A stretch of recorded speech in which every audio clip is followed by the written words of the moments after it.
ایک چیز مجھے سوچنے پہ مجبور کر رہی تھی کہ یہاں یہ مسلک تو پاکستان کے اندر اہل حدیثوں کا ہے، جو بیت اللہ میں دیکھ رہا ہوں،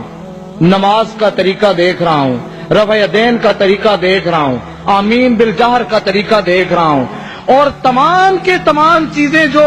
اللہ کے گھر کے اندر میں دیکھ رہا ہوں، پاکستان میں تو اہل حدیثوں کا ہے۔ اور بہت ہی غلط نظریہ ہم لوگ رکھتے تھے اہل حدیثوں کے بارے میں، کبھی سنا بھی نہیں تھا اہل حدیثوں کو، دیوبندیوں کو پھر سن لیتے تھے، کیوں کہتے تھے کوئی بات نہیں ہے، وہ بھی حنفی ہیں ہم بھی حنفی ہیں، سیم سیم ہے، سیم سے شرک در شرک ہے، کوئی بات نہیں، سن لیتے تھے۔ اہل حدیثوں کو کبھی نہیں سنا تھا، کبھی گئے ہی نہیں تھے، لیکن یہ بات ہمارے سامنے اکثر رہتی تھی کہ یہ طریقے اہل حدیثوں کے ہیں۔ پھر جب ہم مدینہ پہنچے، مکہ سے مدینہ کے اندر دیکھا، ساری زندگی کی یہ حسرت رہی ہے اور پڑھتے رہے تھے، دکھا دے مدینہ، دکھا دے مدینہ،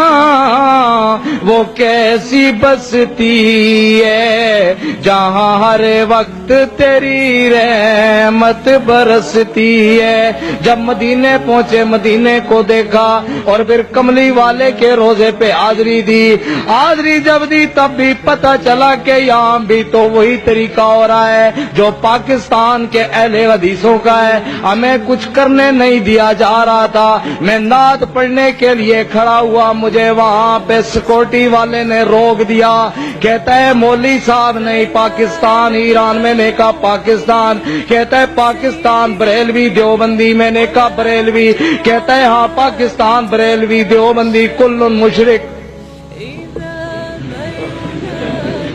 ناراض نہ ہونا میری بات سے، اگر کوئی دوست بیٹھا ہو، وہ بات کر رہا ہوں اللہ کے گھر میں ممبر رسول اور بیٹھ کر جو مجھ پر بیتی ہے۔ اس نے کہا کہ پاکستان بریلوی دیوبندی کل مشرک، میں نے کہا مواعد، کہتا مواعد اہل حدیث پاکستان۔ اس نے ایک فکر دے دی مجھے نبی علیہ السلام کے روزے پر، میں سوچنے پہ مجبور ہو گیا کہ اس مسلک کو اسٹڈی تو کروں، دیکھوں تو صحیح یہ مسلک ہے کیا، یہ لوگ کہتے کیا ہیں، دور تو ہم ان سے بہت ہیں لیکن دیکھ تو لیں۔ پہلے تو ہمارے دماغ کے اندر یہ بات ڈال دی گئی تھی کہ ان کی بات کو سننا ہی نہیں، کیوں؟ یہ کہتے تھے ہمارے قابل تو ہمیں یہی پڑھاتے آئے ہیں کہ باقی سب کو سن لینا، اہل حدیثوں کو نہ سننا۔ اور پھر جب میں حج سے ہم واپس آئے، حج سے واپس آنے کے بعد پاکستان کے اندر تو میرا ایک دوست ہے پٹھان، اہل حدیث ہے، میرے پاس کبھی کبھی آتا ہے، لیکن میں دیکھتا ہوں کہ پڑھے لکھے لوگوں سے زیادہ وہ بہتر ہے کہ اس کو میں نے صرف اتنی بات کی، میں نے کہا یار وہاں مکے مدینے میں تو سارا تیرا مسلک میں نے دیکھا ہے، تیرے مسلک کے لوگ ہیں۔ وہ کہتا ہے کہ آپ بڑے پیر ہیں، ہماری بات کو کب سنتے ہیں، اگر میرے ساتھ تم چلے جاؤ، ابھی مناظرہ ہو رہا ہے، کل مناظرہ ہونا ہے اسلام آباد کے اندر، تو وہاں پہ تمہیں پتہ چلے گا کہ تمہارا مسلک کیا ہے، ہمارا مسلک کیا ہے۔ کون آ رہا ہے؟ طالب الرحمان شاہ صاحب آ رہے ہیں، آپ سب لوگ جانتے ہوں گے، پروفیسر طالب الرحمان شاہ صاحب، مسلک کے حق، مسلک کے اہل حدیث کے بہت بڑا سرمایہ ہیں، وہ آ رہے ہیں، اور ساتھ انیب قریشی صاحب کا مناظرہ تھا۔ مناظرہ دو باتوں پہ تھا، مناظرہ ان دو باتوں پہ تھا۔ ہم نے یہ کہنا تھا، ہمارا یہ کہنا تھا کہ مسلک اہل حدیث گستاخ مذہب ہے،